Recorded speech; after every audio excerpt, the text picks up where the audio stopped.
ज़रा ये वीडियो देखिएगा। मेरी तो गुजारिश ये है आला दरिया से और ये मरियम नवाज से मेहरबानी है कि मैं कहता हूँ सही इंक्वायरी होनी चाहिए। ये जो बनाते हैं ना, ये तस्वीरें जो इन्होंने डाली हैं, वो तो पता चल जाएगा ना कि किस वक्त डाली है, किस दिन डाली है। गिरफ्तारी के बाद जो डाली हैं वो तो पता चल जाएगा ना। लेकिन फोरेंसिक हमारी तो नहीं मानते, फोरेंसिक उसी की मानते हैं जिन्होंने ये सारा केस बनाया है। तो मेरी गुजारिश है कि सही फैसला होना चाहिए। अस्सलाम वालेकुम, मैं हूं कैसर अहमद राजा। उम्मीद है आपकी तबीयत बिल्कुल ठीक होगी। आपने सुना एक मुल्ज़म के, अब्दुल्ला नामी मुल्ज़म के ये वालिद साहब जो कहते हैं कि जो भी तस्वीरें उनके फ़ोन में डाली गई, उनके बच्चे के फ़ोन में डाली गई हैं, वो तो फिर सामने आ जाएगा और फोरेंसिक तो उन्हीं की मानी जाती है जिन्होंने डाली हैं। चले, सादा आदमी हैं, कोई बात नहीं, लेकिन कुछ चीज़ें बड़ी रिवीलिंग कह गई हैं कि अगर किसी ने उनके फ़ोन में, उनके बच्चे के फ़ोन में डाली हैं तो ये तो तस्दीक हो जाती है कि वो फ़ोन भी इनके बच्चे का है, आईडी भी इनके बच्चे की है जो उसके अंदर लगी हुई है। ये तो बात बिल्कुल क्लियर हो जाती है। अब सवाल ये है कि वो तस्वीरें किसने डाली हैं।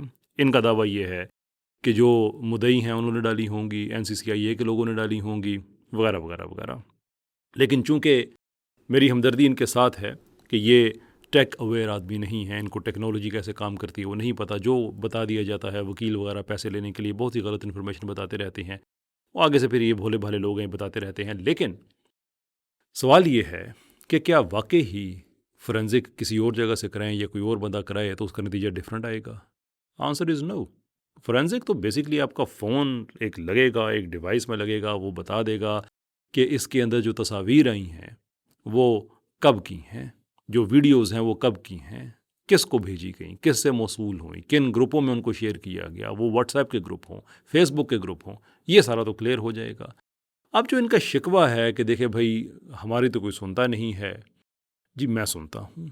मेरी तरफ से ये पब्लिकली अनाउंस, इस वक्त जो ये वीडियो आप देख रहे हैं बाकी दुनिया भी देख रही है, ये बात मैं ऑन रिकॉर्ड कहना चाहता हूँ कि जनाब आप हामी भरें कि आप अपने बच्चे के फ़ोन का जो फोरेंसिक या टेक्निकल रिपोर्ट्स जो भी अदालत में पेश किया गया है, आप उसको चैलेंज करते हैं और आप कहते हैं कि मैं उस फ़ोन की फोरेंसिक खुद कराऊंगा।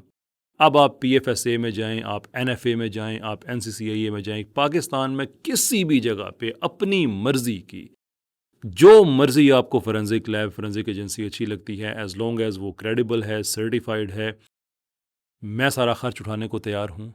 और उसके बाद अगर ये बात क्लियर हो जाती है कि वाकई ही जो डेटा डाला गया है आपके बच्चे के फ़ोन में वो उसकी गिरफ्तारी के बाद का है, तो मेरी ये भी पब्लिक कमिटमेंट है कि आपके बच्चे के हक़ में केस, वो भी मेरी ज़िम्मेदारी है, वो भी मैं करूँगा। ये दो चीज़ें मैं, मेरी तरफ से कमिटमेंट है। पहला ये कि ख़र्चा भी मैं उठाऊँगा और दूसरा ये कि बाद में जो वकील है, जो बाकी बाद में एक लीगल प्रोसेस होगा, उसकी ज़िम्मेदारी भी मेरी है। आप सर हिम्मत करें सिर्फ, क्योंकि ये तो आप मान चुके हैं कि ये मोबाइल फ़ोन आईडी वगैरह सब उसी की थी। अब उस आईडी के अंदर किसी ने बाद में चीज़ें डाली हैं, अब इख्तलाफ तो इस चीज़ का रह गया है। बिस्मिल्लाह करें जनाब, छोटी सी चीज़ है, आप हामी भरें। मेरा ईमेल एड्रेस इस वक्त आपको नज़र आ रहा है स्क्रीन पे, मुझे ईमेल करें और बताएं कि आप इस चीज़ के लिए तैयार हैं। मैं लम्हा ब लम्हा जितने भी इम्पोर्टेंट पॉइंट्स होंगे उनकी अपडेट्स में देता रहूँगा कि आज हमने अदालत में ये चैलेंज कर दिया है हमारे इन मोहतरम ने, और ये कि अब अदालत की तरफ से ऑर्डर आ गया है कि फ़ोन की फोरेंसिक कराई जाए और हम किस एजेंसी में भेज रहे हैं और उसका क्या रिज़ल्ट आया है ये अदालत में सबमिट हो गया। ये सारी अपडेट्स भी आपको इंटरनेट पे, सोशल मीडिया पे मिलती रहेंगी। गाहे बगाहे आपको ख़बरदार किया जाता रहेगा, आगाह किया जाता रहेगा कि हो रहा है। आप हिम्मत करें। आप पब्लिक में आके ऐसी बातें करते हैं तो फिर आपको हिम्मत करनी चाहिए। आपकी बेटे की बेगुनाही का सवाल है, आप समझते हैं उसने कुछ नहीं किया, तो मुझ पे कोई आदमी इल्ज़ाम लगाए कि तुम्हारे फ़ोन से कुछ ऐसा निकला है, तो मैं कहूँगा ना जनाब ये मेरा फ़ोन है, फोरेंसिक करे। मैं नहीं मानता आपकी रिपोर्ट को। हक़ है, कानूनी हक़ है, कोई ये हक़ इस आदमी को छीन नहीं, इस आदमी से हक़ नहीं छीन सकता। लेकिन मेरा गुमान है कि आप नहीं करेंगे, क्योंकि आपसे पहले किसी ने भी नहीं किया।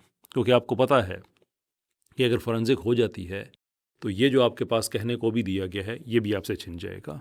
आप पहले ही मुश्किल में हैं और ये जितने भी वालिदैन हैं ना, मेरी सबसे हमदर्दियाँ इसलिए हैं कि वो इस वक्त दो जहानों में तकसीम है। औलाद की मोहब्बत उन्हें एक तरफ खींचती है, दूसरी तरफ दीन है। शायद वो ये भी सोचते हों कि अल्लाह अज़्ज़ व जल ने हर चीज़ की माफ़ी का कहा हुआ है, तो चले ठीक है, हम अपने बच्चों के बारे में जो कुछ भी है, जैसे भी है, बाद में अल्लाह से माफ़ी मांग लेंगे, अभी तो इनकी जान छूट जाए।